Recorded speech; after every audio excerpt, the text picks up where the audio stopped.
Bismillahirrahmanirrahim. Qala al-musannif rahimahullah wa nafa'ana bihi wa bi ulumihi wa bi barakatihi fid dharain amin.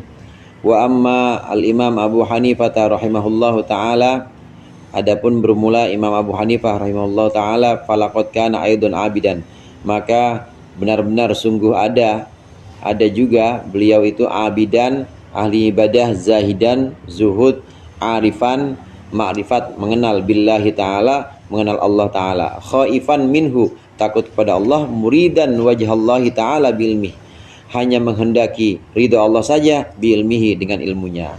Ini ciri-ciri yang 4 selalu diulang-ulang oleh Imam Ghazali: abidan, zahidan, arifan, muridan wajhallah. Abidan, zahidan, arifan, muridan wajhallah.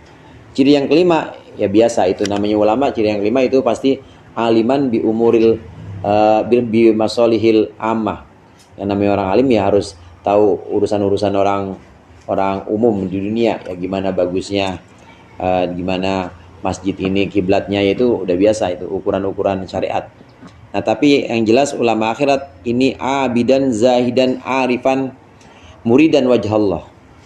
Imam Abu Hanifah, demikian juga Imam Malik, dan juga yang kemarin sudah disebutkan Imam Syafi'i di awal. Imam Ghazali bahkan menyebutkan pertama Imam Syafi'i. Ini termasuk orang-orang, termasuk ulama-ulama yang memang ulama billah. Ciri-cirinya 4 itu ditambah ciri-cirinya mengenal ilmu tentang kemaslahatan umat. Imam Abu Hanifah juga punya sifat seperti itu. Nama aslinya Nu'man bin Thabit. Nu'man bin Thabit. Imam Abu Hanifah orang yang arif, zahid, abid, dan dengan ilmu fikihnya tidak mengharapkan apapun kecuali mengharapkan ridha Allah saja. Apa buktinya? Fa amma kaunuhu abidan, maka adapun sifatnya Imam Abu Hanifah yang abid, yaitu ahli beribadah, fa yu'rafu bima ruwiya an Ibnu Mubarak, maka bisa diketahui sifat abid itu dari apa yang diriwayatkan oleh Ibnu Mubarak. Ibnu Mubarak itu seorang tabi'in. Kalau Imam Abu Hanifah itu tabi'in juga, tabi'in.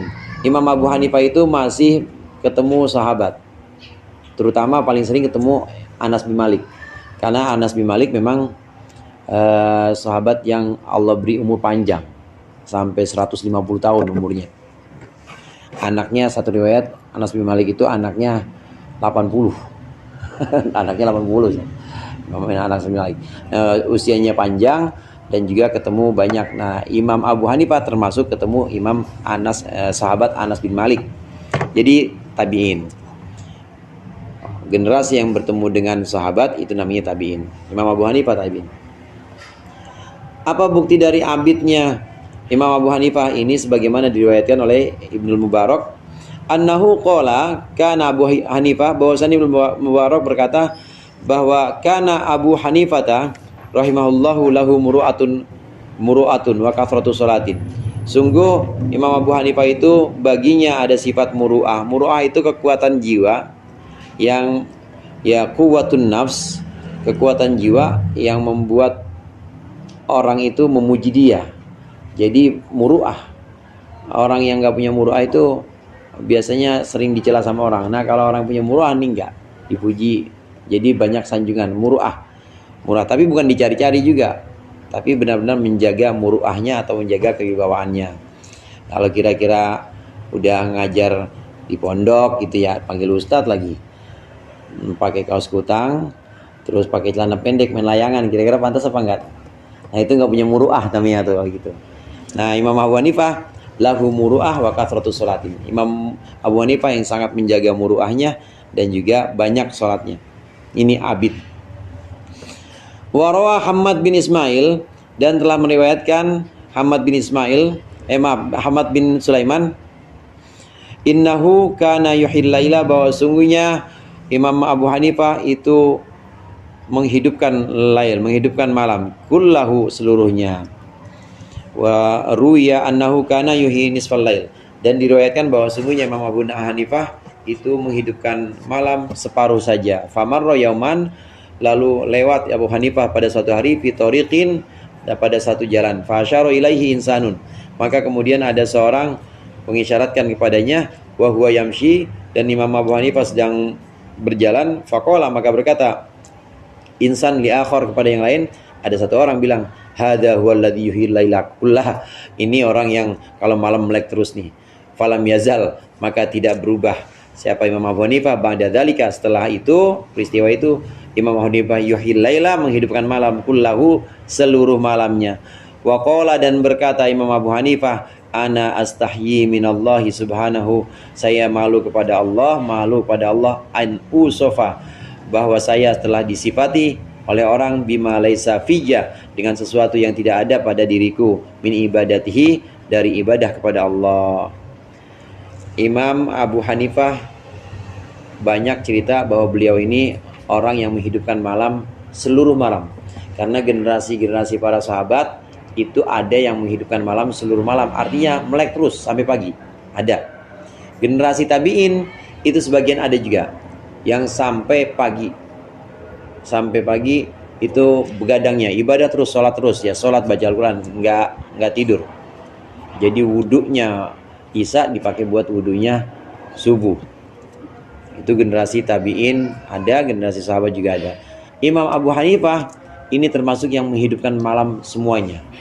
Jadi bukan separuh malam, bukan sepertiga malam, bukan setengah malam, bukan, tapi melek terus.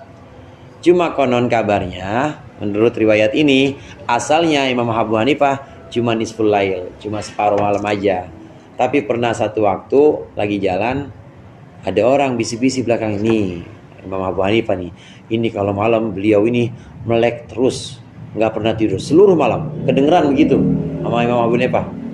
Habis itu langsung nggak separuh-separuh lagi, seluruh malam. Apa kata beliau? Malu saya ada orang ngomongin saya begadang terus sepanjang malam, padahal saya cuma separuh malam doang. Saya nggak mau di sisi Allah, saya nggak mau disifati dengan sesuatu yang nggak ada pada diri saya. Maka sejak saat itu melek malam terus. Karena malunya sama Allah, bukan malu sama orang tadi, bukan. Ya, kalau kita gimana itu? Disifatin begitu. Nih, tukang sedekah nih, padahal nggak pernah sedekah.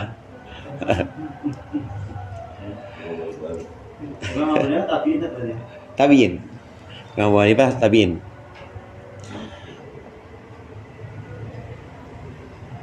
Wa amma zuhduhu faqad ruwiya anir Rabi' bin Asim. Kezuhudannya Imam Abu Hanifah telah diriwayatkan dari Rabi' bin Asim. Qala, berkata Rabi', arsalani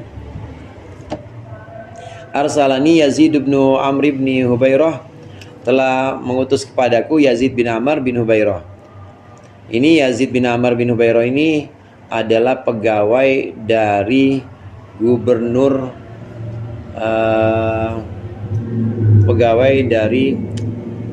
pada masa Bani Umayyah, ya, pada masa Bani Umayyah. Dia gubernur Kufah, pegawai dari gubernur Kufah pada waktu itu. Imam Abu Hanifah pernah didatangi oleh pegawainya gubernur Kufah yang namanya Yazid bin Amr. Kemudian apa yang diinginkan oleh gubernur? Faradahu ayyakuna, apa tuh ayyakuna? Hakiman ya. Ayyakuna hakiman. Maka Yazid bin Amr menginginkan agar Imam Abu Hanifah menjadi hakim, menjadi penentu, memberi keputusan ala baitil mali, atas baitul mal, bendahara. Hakim di sini bukan hakim Indonesia tapi ya, maksudnya pemegang kunci lah, pemegang kunci baitul mal. Faba, maka enggan Abu Hanifah, suruh megang kas negara nggak mau. Fadorobahu ishrina sautan, maka Yazid bin Amr memukulnya ishrina sautan dengan 20 cambukan. Fandur kaifa haroba minal wilayah, lihatlah bagaimana berlari Imam Abu Hanifah minal wilayah, dari kekuasaan. Wahtamala, dan menanggung Imam Abu Hanifah al-adab, akan adab. Itu disuruh megang kas negara nggak mau Ustaz, disuruh megang kas negara. Kalau nggak mau saya cambuk, nggak apa-apa cambuk aja, saya nggak mau. Imam Abu Hanifah milih dicambuk 20 kali cambukan. Milih azab manusia dibanding nanti azab Allah. Qala Hakam bin Hisham At-Thaqafi, huddithu bisyami hadithan, aku menerima hadis di Syam, sebuah hadis fi Abi Hanifah, tentang Abu Hanifah. annahu bahwa sungguhnya Abu Hanifah kana min a'dhamin nasi amanatan, bahwa sungguhnya Abu Hanifah adalah termasuk paling besarnya manusia amanatnya, manusia yang paling terpercaya, yang paling bisa dijaga kepercayaannya, amanah, paling amanah. Wa radahu sultan ala ayyatawalla mafatiha khazainihi, maka penguasa menginginkan agar dia ayatawalla mengurusi Imam Abu Hanifah mafatiha khazainihi, akan kunci-kunci perbendaharaannya sultan. Au yadriba dhahrahu ayudraba zahrahu au yudriba zahruhu, atau dipukul punggungnya Abu Hanifah. Fakhtara adzabahum, maka memilih Abu Hanifah akan siksanya sultan. Lahu, karenanya ala adzabillah, mengalahkan azab Allah Ta'ala. Mending milih siksa manusia dibanding siksa Allah. Nggak mau Imam Abu Hanifah disuruh megang kunci atau megang perbendaharaan kekuasaan atau raja pada saat itu, sultan pada saat itu, nggak mau. Waruwiya annahu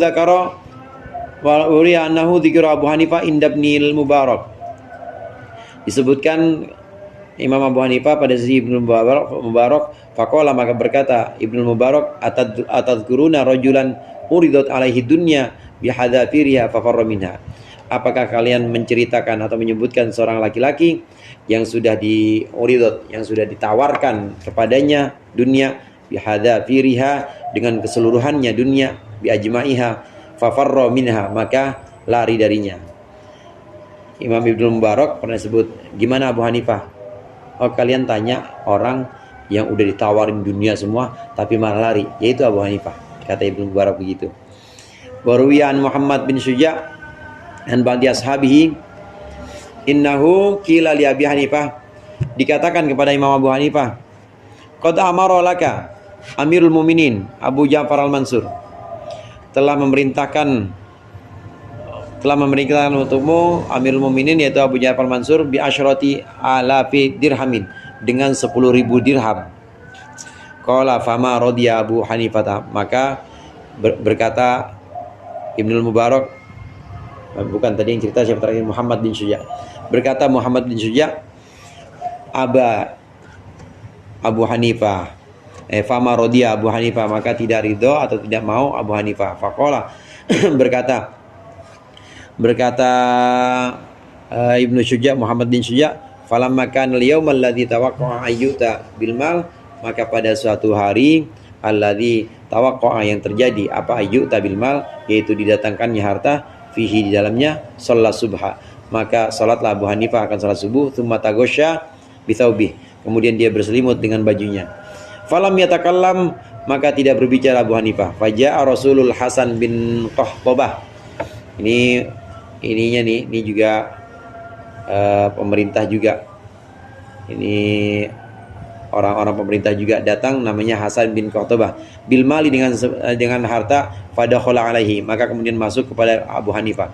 Falam yukallimhu, maka tidak mengajak bicara Abu Hanifah akan Hasan bin Qahtabah. Faqala ba'du man hadara, berkatalah sebagian orang yang hadir, ma yukallimuna, dia juga enggak ngomongin saya, dari tadi enggak ngomong apa-apa, illa bil kalimah, kecuali satu kata, badal kalimah, dengan kata yang lain. Ai hadza adatuhu, maksudnya emang dia begitu biasanya. Faqala du'ul mala fi hadzal jarrab, maka berkata Hasan kepada orang-orang, pada pengawal-pengawalnya, letakkan harta itu fi hadzal jarrab, di kotak ini, fi zawiyatil bait, yaitu di ruangan atau di kamar rumah. Tsumma ausa, kemudian mewasiatkan siapa, Abu Hanifah, Imam Abu Hanifah, ba'da dzalika, setelah itu, bimata'i baitihi, dengan perhiasan atau dengan perbendaharaan harta rumahnya. Wa qala libnihi, dan berkata Abu Hanifah kepada anaknya, idza muttu, kalau aku mati, wa dafantumuni, dan engkau menguburkanku, fakhudh hadhil badrota, maka ambillah badroh ini. Badroh itu 10.000 dirham. Jadi tadi ada asyrati alafi dirhamin, itu kalau disebutkan sebutan lain badroh. Ambil badroh ini, jadi satu ikat isinya 10 dirham. Ambil badroh ini anakku, wadhhab biha ilal Hasan, pergilah bawa ini kepada Hasan bin Qahtabah, faqullahu, bilang kepada Hasan, khudh wadi'ataka allati auda'taha Abu Hanifah, nih ambil titipanmu yang engkau telah titipkan kepada Abu Hanifah. Qala ibnuhu, berkata anaknya Abu Hanifah, fa fa'altu dzalika, maka aku mau lakukan itu. Jadi udah disediain satu ikat ditaruh kotak, isinya 10.000 dirham. Mama Abu Hanifah tetap nggak mau. Diajak ngomong juga nggak mau. Mama Abu Hanifah nggak. Jadi dia tanya kenapa nggak mau, diem aja. Orang-orang yang bilang di situ emang begitu. Dari tadi nggak ngomong apa-apa, mas saya juga nggak apa-apa. Akhirnya Hasan bin Qutbah ini nggak bisa ngomong apa-apa karena memang nggak mau ngomong sama siapa-siapa. Tinggal terakhir caranya, ya udah tinggalin aja nih, tinggalin 10 dirham di sini, jangan dia apa-apain, biarin. Mau diambil nggak? Mama Hanifah bilang ke anaknya, nanti kalau saya udah mati, nih saya taruh di sini ya uangnya, balikin ke Hasan itu. Abu Hanifah bilang, ini titipan engkau yang dulu pernah dititipkan kepada bapakku, ambil lagi. Nggak pernah dicolek acan sama Imam Abu Hanifah. Ya bisa beli tanah lagi berapa hektar ya.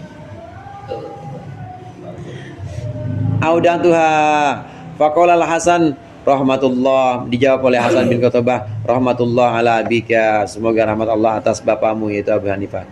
Walaqad kana syuhan, ya syahihan dari kata syuh. Wa may yuqa syuhha nafsihi. Syuh itu bakhil banget. Tapi ini bakhilnya bukan kepada bakhil harta. Walaqad kana syahihan ala dinihi. Pelit banget sama agamanya. Maksudnya agamanya nggak boleh sedikit pun diganggu gitu. Nggak boleh dirayu-rayu apapun dengan apapun. Bakhil dengan agamanya. Wa ruya annahu da'a ila wilayatul qada. Diriwayatkan bahwa sungguh Imam Abu Hanifah itu diundang atau diserahkan untuk mengurusi al-qada, yaitu pengadilan. Faqala, maka berkata Abu Hanifah, ana la asluhu lihada, aku tidak layak untuk ini. Faqila lahu, lima, kenapa enggak layak? Kan kau seorang imam, alim, segala macam. Faqala, maka berkata Abu Hanifah, in kuntu shadiqan fama asluhu laha. Kalau memang aku itu jujur, maka aku enggak pantas untuk wilayatil qada. Orang jujur mah nggak ada di pengadilan begitu maksudnya. Aku nggak pantas. Wa in kuntu kadiban fal kadibu la yaslul qada. Karena jawabannya diplomatis banget nih. Kalau emang aku bohong, aku juga nggak pantas pengadilan. Kalau aku orang jujur, ngapain orang jujur ada di pemerintahan, ada di pengadilan. Tapi kalau aku orang bohong, masa orang bohong diangkat di pengadilan? Saya nggak mau gitu. Dibolak-balik aja memang Abu Hanifah. Wa amma ilmuhu bi tariqatil akhirati wallahu alam bissawab. Al-Fatihah.